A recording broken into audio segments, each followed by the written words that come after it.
One of my philosophies is that you should invest in people like you'd invest in a business, because amazing people become increasingly amazing over time. So for me, I get far more excited to meet somebody who I would deem as like undervalued, a diamond in the rough. Because for me, just even a little bit of an investment in that relationship could mean the world to them.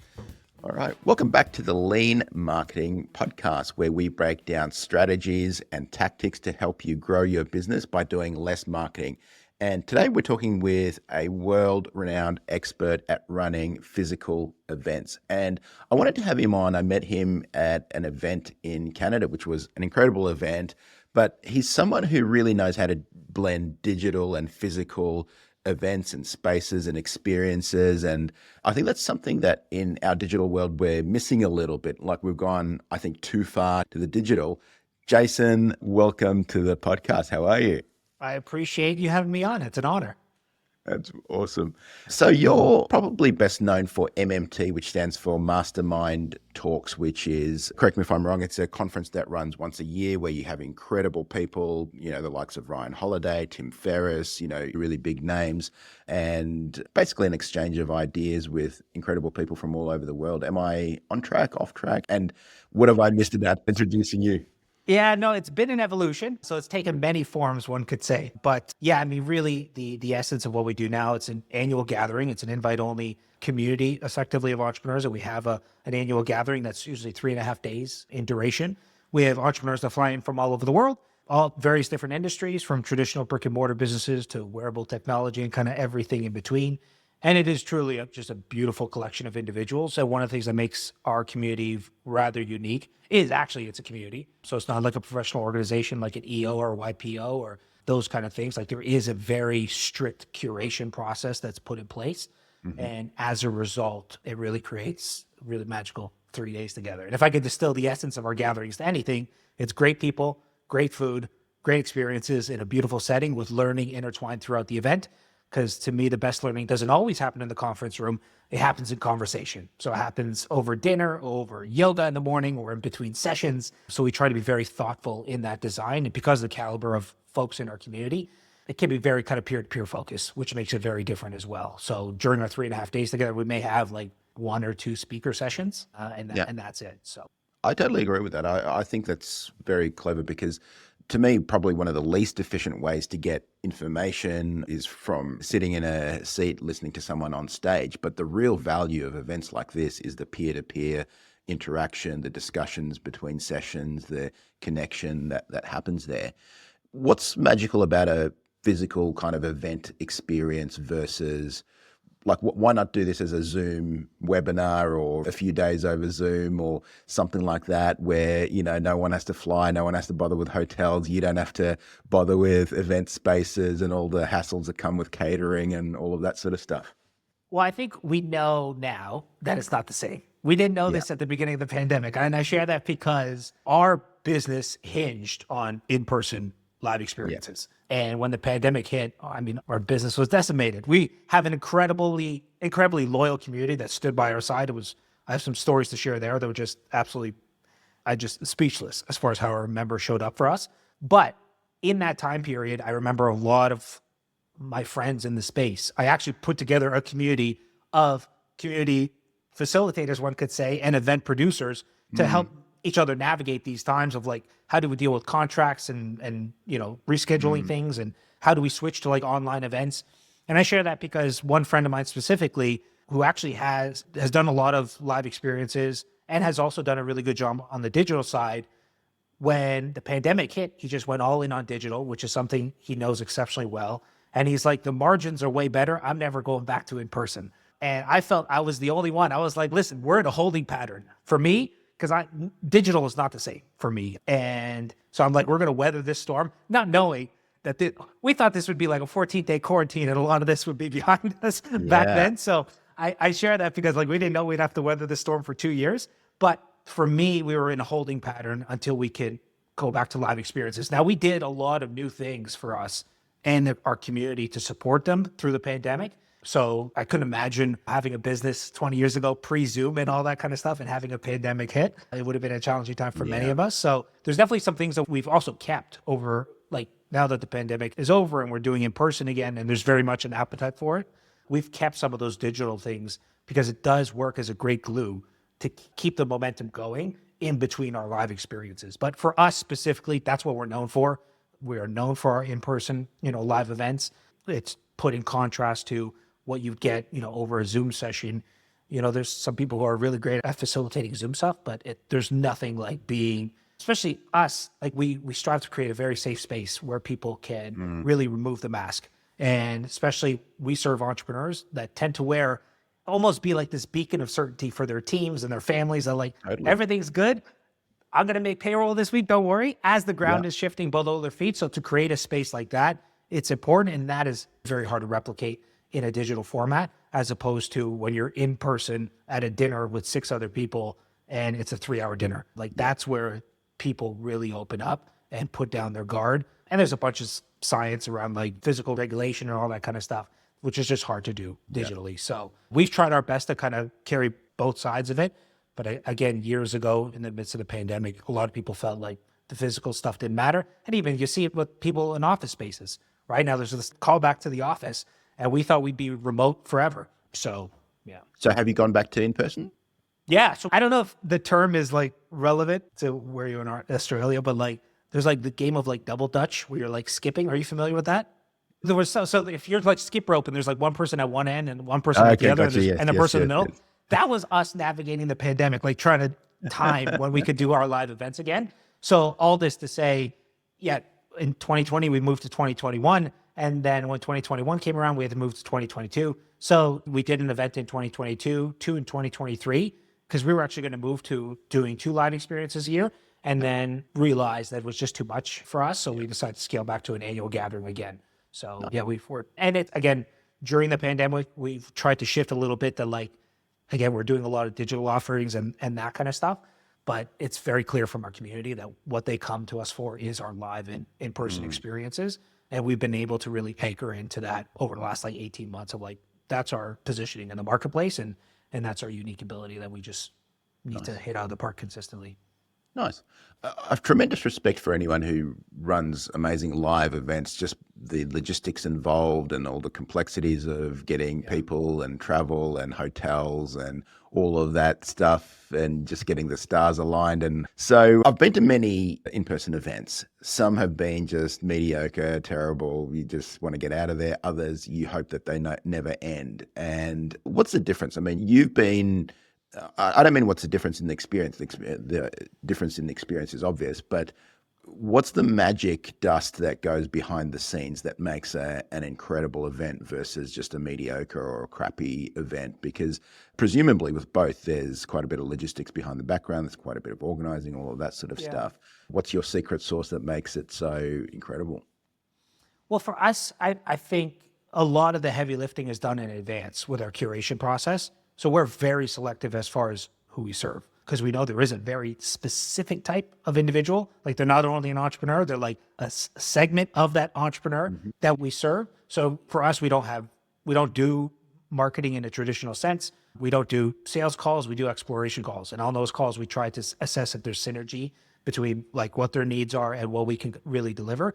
And for me, I think I want to get to a point one day, because we tell people about other organizations all the time. Like, hey, I don't know if MMT is the right fit for you. Maybe you should look at this. I wish we took affiliate fees. We'd probably make more money in affiliate than we would in our main business. And that's a sense of like pride for us. Like we actually, one day I almost want to like track how many people we turn away, because it just keeps us honest that we are very specific as far as who we serve. So all that to say, there's no surprises necessarily, like because we know what people want. And what makes MMT rather unique as well is usually how a traditional event works is they get some big name speakers, and those speakers drive butts and seats, and like that's the model. For us, we're lucky enough to sell out far in advance, and then we have an intake form that goes out to our membership, and we get a really good understanding of like their wants and needs. And then we design the live experience based on those wants and needs. So if people are struggling with culture in the business or remote teams or AI is an area of focus for them, then we will design tracks and that kind of stuff to kind of meet those needs and those desires. But because of the price point of our live experience as well, I mean, membership for MMT is like $17,500. It gives us the freedom to be a lot more high touch when it comes to designing a live experience. So like we do assigned seating throughout the event, which is one of the things our members love most. So if I know somebody's struggling with, launching a podcast, I'll sit them next to a big name podcaster and that kind of stuff. So that above and beyond, that really makes it different than just like buying a ticket to a conference where there's 2,000-3,000 seats. But again, the curation process, I think it makes it effortless for us to like hit it out of the park. We literally ask in our intake forms, like fill in the blanks. This is the two most important, there's about 40 questions that people have to fill out. The two most important questions to us are fill in the blank, I'd be ecstatic about MMT if dot. And the second one is I would be disappointed about MMT if dot.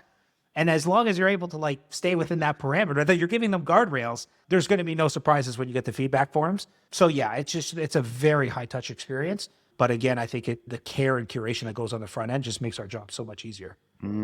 So really doing your research around who's coming, first of all, making sure that the right people are coming, doing your research around what are they wanting to get out of the event. And then I love that idea of assigned seating, seating someone who has a need or a want and connecting them with someone who has achieved that. I think that's very clever. That's a good way of doing it.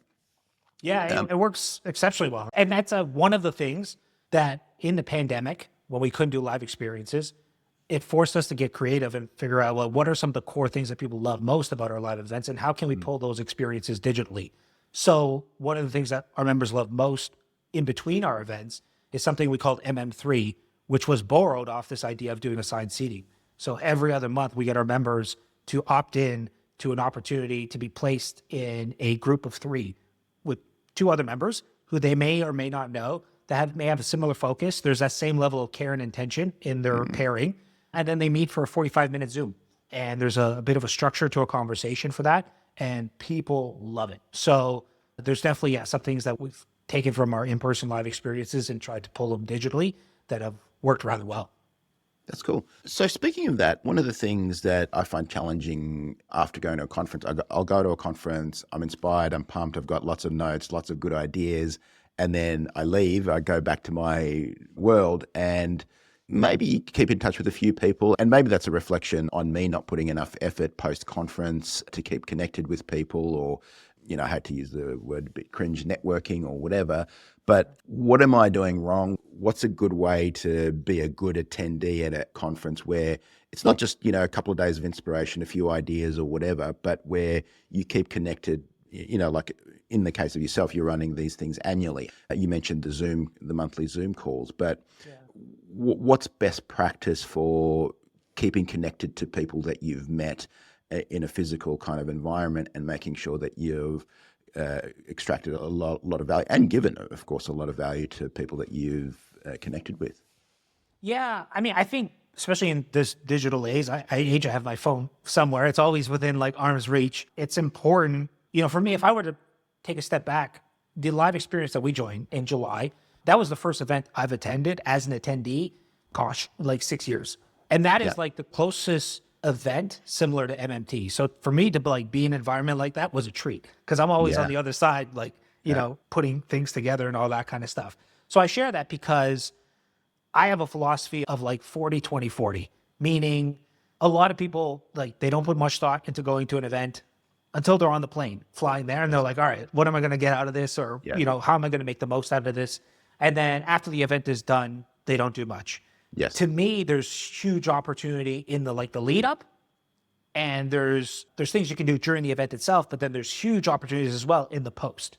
So for me in the lead up, this particular event, and especially with like the higher price point, higher investment events, and the one that you and I went to was like curated as well. Yes. There's usually some kind of Rolodex. And for that event specifically, there was a day that they promised the Rolodex.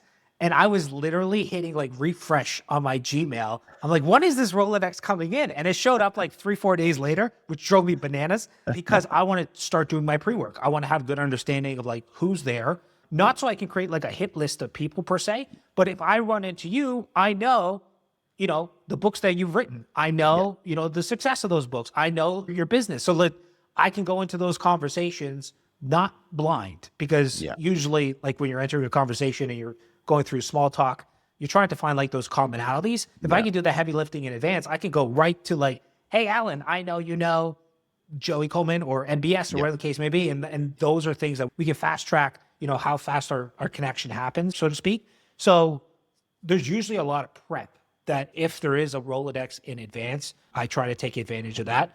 During the event itself, I plan like nothing. I plan to do no emails. I tell my wife, don't call me. I won't be around because I'm playing full out. I'm going to wake up early and I'll see if there's anybody who wants to do coffee, and I'm going to stay out late, which is not my style, but I'm going all in on this. And that's really important. And like literally like playing full out. Like if I walk into a room, I'm trying to I'm not like actually a very like extrovert, like Dan Martell. Dan Martell is like an extrovert. Like he walks into a room and like, he's just a powerful force.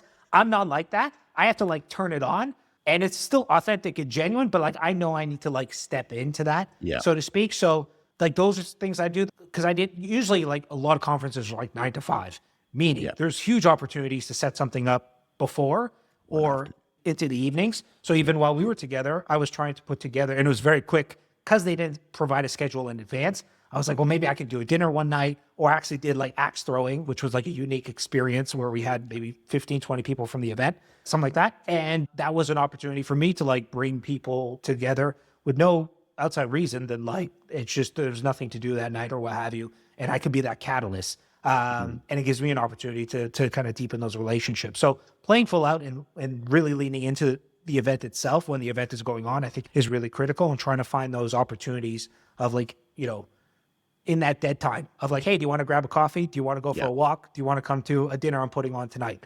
And then after the event, to me, that is like the most high leverage thing you could do.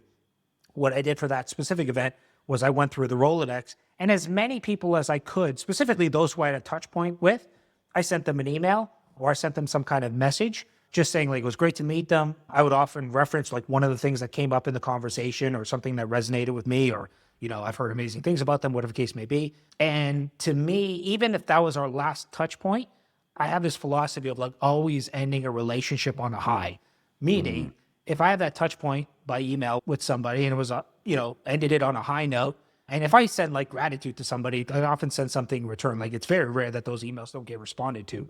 But like 2 years from now, if I need to connect with that person for some reason, I can then pick up from where that thread left off and say like, hey, we met at this event 2 years ago, and I'll use that same email thread because there's, consistency bias. That they responded to me before and good spirit and that kind of stuff. They'll stay consistent with that.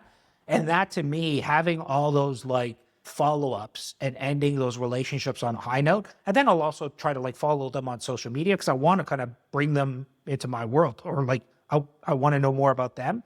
And just naturally, relationships will evolve over time. And that's one of the beautiful things about, social media and that kind of stuff. So like, that's how at a high level, I do I try to maximize. And that's also how I think of when we do our events and our live experiences, how can I take that burden off of our members? How can I do the assigned seating and find the connections that need to happen? How can I make sure there's no dead time in the evenings? I'll plan something, or I'll have things that people can opt into. And then like after an event, how can I continue to connect, our members and that kind of stuff? But yeah, that's a high level formula of what works really well for me when it comes to going and attending live experiences. Yeah. One of the feelings I got when I spoke to you is you're a real connector. You have amazingly influential people who are well-known household names who come and speak at your events, or who know you or who speak well of you.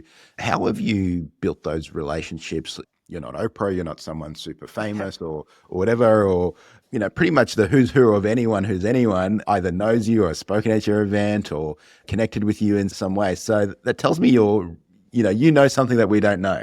Yeah. I've been trying to crack 2,000 followers on Instagram for like 2 years, and I'm like 1,994. So you said I'm no Oprah. I'm like, yeah, you know what? I'm no Oprah. I've been trying.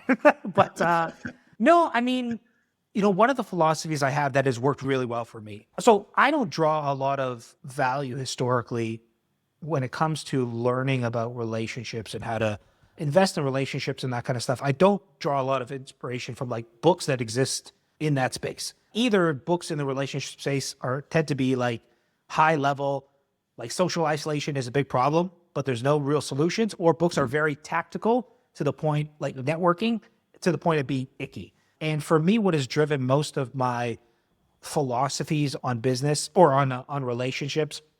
One is the study of like intimate relationships, because there's a lot to learn there. The second is like personal development, personal growth, because it's hard to ask of others, like vulnerability and trust and all that kind of stuff, if you don't bring that to the relationship yourself. And then the third thing is investment principles, and specifically the power of compounding relationships over time.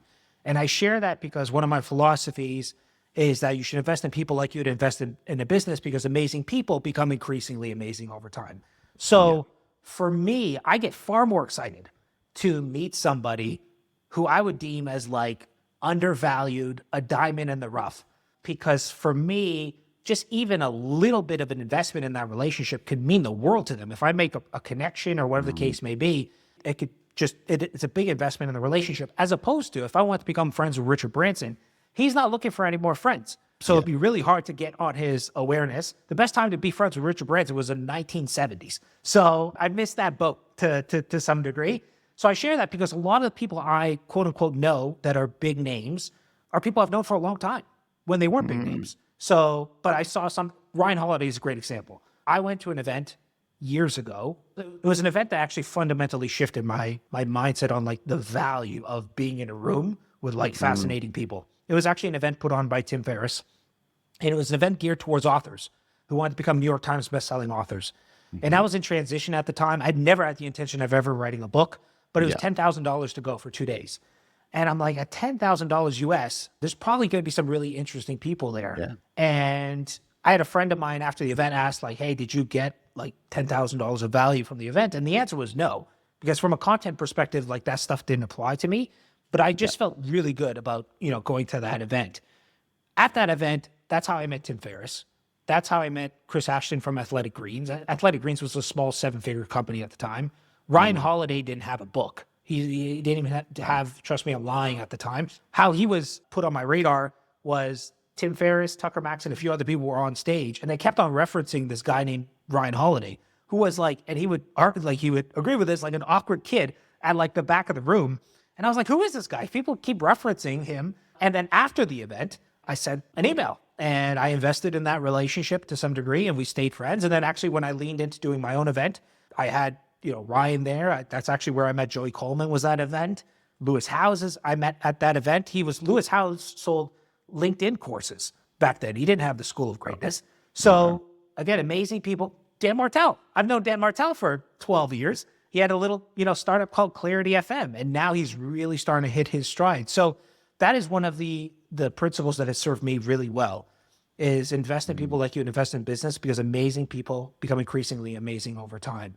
So I just play the long game when it comes to relationships. I'm always looking for those individuals that I can really invest in at an early stage, one could say. I love that. So it's kind of looking for underpriced assets, but the 100%. Assets are people, right? So I love that. Yeah. And the beautiful thing, again, is like to be friends with a Richard Branson now, again, getting on his radar would be hard, but like, what can I do for Richard Branson that would actually move the needle for him? It would be very challenging. And it would take a lot of time and energy, as opposed to if there's somebody who's an up and coming author and looking to get on podcasts or whatever the case may be, a small little investment of my energy, my resources can be a profound shift for them. So I get far more excited about those individuals than anybody else. But I mean, there's still times in my life where there's a gentleman named Shep Gordon who I ended up connecting with. And I'll share this from like the opposite spectrum, because I do have like strategies and ways to get on the radar of like successful people, specifically like being in the event space. Like I can't consistently have to like throw long shots, to get big name speakers and those kind of things. But Shep Gordon is an example of somebody who actually had a genuine, deep desire to connect with. Basically, a handful of people referenced me this documentary called Supermensch. And they're like, you have to watch this documentary. This guy's just like you. And after like the third or fourth person, I was like, all right, I'll watch this documentary. I'm not one for watching much TV or documentaries for that matter. And I watched it and I was like, so basically, Shep was huge in the music space as a manager. He's been Alice Cooper's manager for the last 50 years. He managed Blondie, Luther Vandross, even Pink Floyd for a short period of time. So made a huge impact there, made a huge impact in film. He was like getting engaged to Sharon Stone, all this kind of stuff. And then he also created the whole celebrity chef movement. So there was no celebrity chefs 20 years ago. Wolfgang Puck, Emeril Lagasse, like he's created all their careers. So fascinating man. And he's also a man that like in conversation, people don't know who he is. In the world of celebrity, he's a celebrity. So I share that because when I heard people talk about him in the documentary, how Mike Myers would talk about him and other celebrities would talk about him of just like how just they put him in such high regard and he's a beautiful human. And the title of the documentary is like Supermensch, like, you know, he's a great man. I was like, I never had a desire to connect with somebody, but like if I had an opportunity to cross paths with this guy, it would be really interesting. All this to say, a couple months later, he was coming out with a book. And I put it out to him. I said, listen, I'm assuming you want to get this book out to the masses, one could say, and that takes a lot of effort and energy. If you are interested, I do have some experience in that domain. I have a lot of friends who have had success in that domain, and I'd love to support you. And I don't think he answered the first email, but the second one, he was curious, and he's an old school guy. He's an older gentleman. He wanted to hop on a call, so we did a quick call. He lived in Maui and still lives in Maui. He's been there for 44 years. I said, I don't know if there's synergy here or not, but I'll fly to Maui on my own dime and we can just talk for 15 minutes. And if there's synergy, fantastic. If there isn't, I'll hop on a plane and go home. No big deal. He invited me to his house to stay at his house for 3-4 days. And I introduced him to Jordan Harbinger for the book and Tim Ferriss. He was on Tim Ferriss's podcast, but on Jordan Harbinger's podcast specifically, he opened with saying, if I were to have a son, I'd want him to be just like Jayson.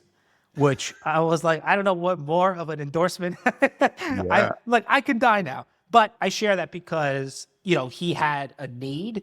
I had an area of expertise and I was willing to do the work. And I was also willing to kind of put myself out there, go above and beyond. Like he was shocked by the idea that I would fly to Maui just to talk to him. And to me, that made the most sense. And that's been a beautiful relationship. So there's other examples I can kind of share there. Andrew Wilkinson has some incredible stories of like how he, in his case, has bought access to certain people. So Andrew Wilkinson is a friend of both of ours, and he has done an incredible job connecting with very big names. And he's done that two ways. One is just like cold outreach, and he has a great story of the gentleman, I forget his name, but he's a billionaire many times over. He started Quicken Loans out of like Detroit and sold Quicken Loans and basically was pouring $5 billion of his own money into Detroit. And Andrew has a story. Andrew was like not a known name back then, but he reached out to him with a cold email at like 3 a.m. and said like, hey, I love what you're doing. I'd love to like come meet you one day or what have you. It could be even as you're like in transit going to an airport or whatever the case may be. Apparently within a couple minutes, I think it's Dan Gilbert is the gentleman's name. Mm-hmm. He responded to him and said, hey, come down to Detroit and we'll spend the day together. And Andrew did that. He got to spend a full day with him and forge a friendship that way. So he's done that through like just cold outreach. And then on the opposite side, I mean, Andrew is, you know, a billionaire. So he has access to resources now. So he doesn't have to hustle as much, one could say. And so that's given him the ability to buy access to big names. So oftentimes, and we've done this as well when it comes to getting big name speakers, oftentimes these individuals have some kind of foundation or charity that they support. And if you go through those charities or those foundations and say, hey, I would love to, you know, do lunch with so-and-so in exchange for like a donation or what have you, that usually is enough leverage for a connection to be had. And in Andrew's case, he bid on a charity auction, I think for $43,000 to meet Bill Ackman, which is a world famous investor. And Andrew, again, using that philosophy that like amazing people become increasingly amazing over time. Andrew I've known for a decade. When I met him, he wasn't a billionaire. He was struggling with like, you know, doing Shopify apps and that kind of stuff. But Bill Ackman, when he had lunch with Andrew, found Andrew fascinating, so much so he invited him back to his office to meet his team. And he ended up investing, I think it was like $50 million into Tiny as a result of that. So Andrew's a great example of like somebody, like you never know how cold outreach can land for somebody. And also, you know, the ability to buy access. And that can usually be done, especially when you go for the more successful people, through charities and through foundations. I think that there are a couple of good lessons there. But before I get into that, how do you come across as, I guess, someone who's not just a desperate fan who wants attention or whatever, versus, you know, like if you're reaching out to someone who's much higher status than you, you know, they have people kind of every single day, telling them how awesome they are, all of that sort of stuff. How do you kind of break through that barrier and stand out from all the other fans and almost, come across closer to being a peer versus just someone who's one of their many fans? Yeah, I think one philosophy to embrace is the idea of go the extra mile. It's never crowded, meaning a lot of people, if you think about, we live near a city, and like if I'm downtown in that city, you will see people with stacks of resumes, and they will go from shop to shop with like a canned resume. And you're not going to stand above the noise with, canned resume. And I share that because a lot of mistakes that folks make is they'll use a template, or they'll just be lazy with that outreach. So to cut through that noise, it's really going the extra mile. So for one of the things I do is I usually do like a video email. That's something I've embraced for the last decade. Now there's all kinds of cool platforms like Loom and those kind of things, but that's a way to stand out in somebody's inbox. You think they may get 500 emails a day. How many times do they get a video email? Once a month, maybe at best. So that is a way to stand out. And for me, showing that you've done your research. So for example, if I'm doing like a Q&A for an MMT, like I show really early on in that discussion that like I've done my research. I've gone, through the ins and outs of your book and whatever the case may be. And that captures them right away. That makes them realize, oh, this is different. So if you're able in that outreach to capture their attention and pull them in by showing you've done your research on them, it's really helpful. And there's a great story about Warren Buffett and Benjamin Graham. Benjamin Graham was Warren Buffett's mentor and somebody that like Warren Buffett looked up to. And when Warren Buffett was, I think, getting out of college or something like that, he reached out to Benjamin Graham and said, hey, I want to like work for you or what have you. And I'll work for you for free.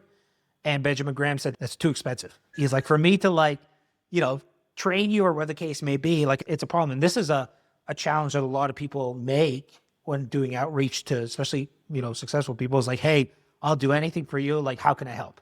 Well, now you're putting the onus on the person. They don't know you. They don't know your skill sets. You're putting the onus on them to try to figure out how you, a random person, can help, as opposed to doing an outreach and say like, hey, this is what I know about you. From what I could tell, this is what you're focused on. Like what I did with Shep. I reached out to him and I said, listen, I heard you're coming out with a book. My assumption is you want to get this out to the world. I have experience and expertise there, and I'm willing to put energy because I'm a huge fan of you and your message. That caught his interest enough to hop on a call, which then led to everything else. So I think, if there's somebody you really want to connect with, there's no better time than now to get access to those type of people, to get on their radar. And again, if you go in that extra mile in that outreach, I think it goes a really long way. I've had very good success with video emails. And like you say, you want to show up as a pattern interrupt. They're getting heaps of generic outreach emails every single day.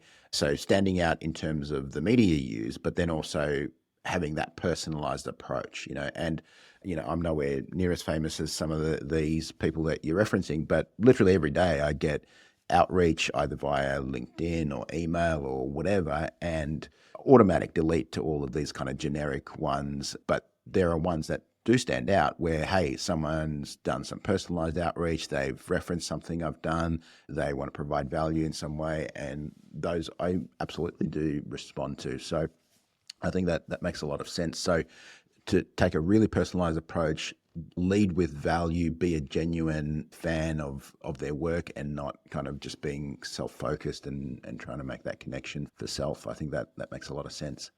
And I think one of the last things I'd add is be transparent as far as like the spirit of the outreach. Like if you want something from them, like be honest about it. Because nothing is worse than like somebody reaches out with a give or what have you, and you're like, what do they want? Like, especially if you're a big name, you're getting pitched all the time. People want your time, your energy, your likability associated with them, that kind of stuff. So if you're able to like put that to rest and be honest of like, hey, this is what I'm looking to gain from this. Because there is, I think this is the misconception or the things that people don't consider is like, there is a strong desire for folks to like send the elevator back down. There's a lot of successful people I know that are just waiting for like the right mentee to come along who's willing to put in the work and all that kind of stuff. So again, let that shine through in your outreach. And I think that's one of the mistakes people make is almost like this posturing of making them sound bigger than they are. In that outreach, there is to showcase like your vulnerability or your early stage entrepreneur or you're early in your career. I mean, that stuff pulls on the heartstrings for the right person. and could go a really long way. So I'd definitely be honest about the spirit of your outreach and truth. Anytime I have a inkling of like, oh, I'd really like to connect with this person, I pause and I ask myself why.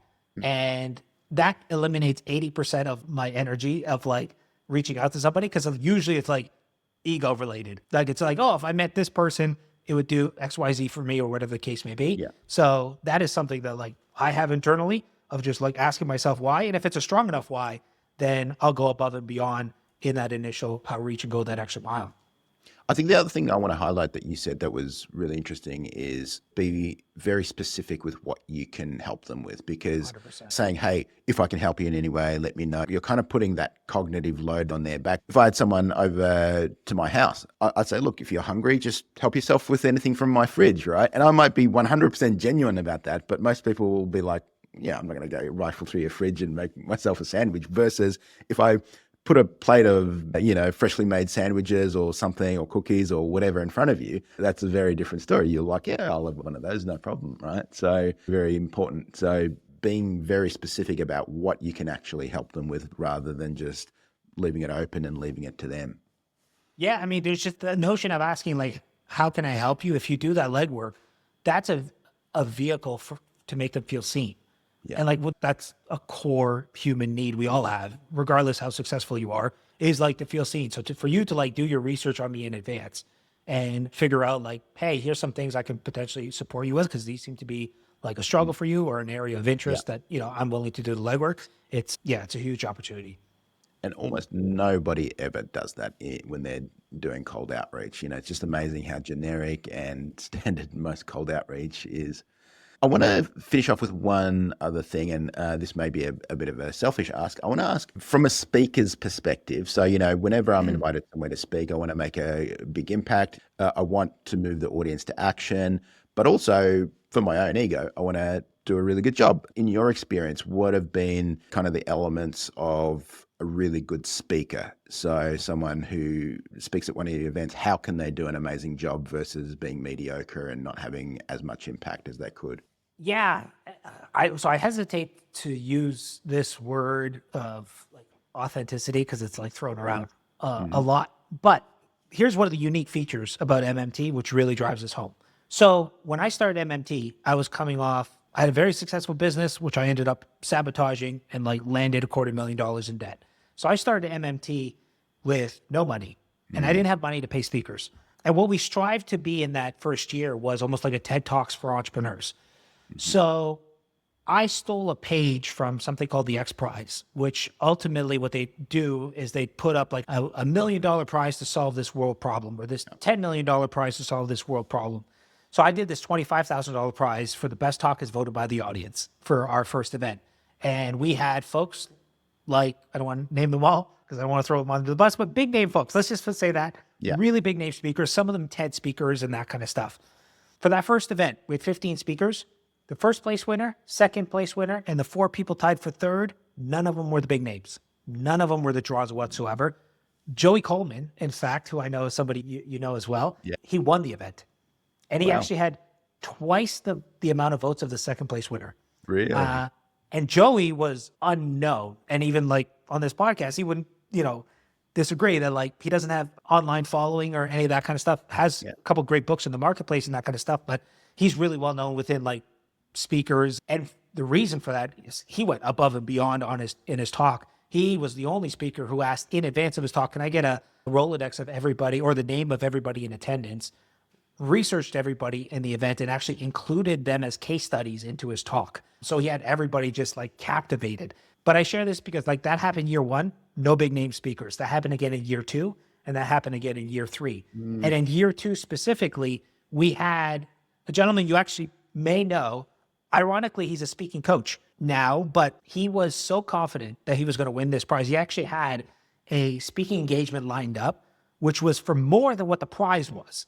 But he was so confident that he was going to win this event that he's like, I'm just going to do your event instead. He is the first speaker we've ever had that had no votes.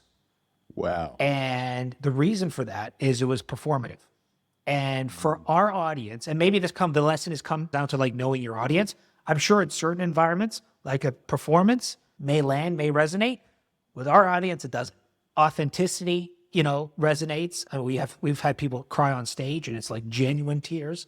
And those are the ones that they pull on the heartstrings and they really move people. So the highly polished stuff for at least our audience of people, it doesn't tend to land for them. And again, Joey's a great example of somebody who just went above and beyond everybody else and crushed it as a result. Well, I'm glad polish isn't a factor then. That gives me hope. You and me both, my man. You and me both. Jayson, really awesome talking to you. Thank you so much. I really appreciate your time, your wisdom, your knowledge, and really just connection with you. You're a cool person to connect with. How can people find out more about you and what you do? And of course, we'll link to all of those resources. Yeah, at Jayson Gaignard, Jayson Gaignard is like all the social things. I'm trying to get my Instagram past 2,000, so maybe this will help me get over that edge. We'll get you over the line. But no, I mean, you're an example as well of like somebody who already has achieved kind of great success, but like I still think it's the beginning for you. So I'm excited that was able to forge a relationship with you a couple months ago. And definitely excited to see how this relationship flourishes and your trajectory over the next 5, 10, 15, 20 years. Thank you so much, Jayson. I really appreciate it. Thank you so much for being on. I appreciate it, my man.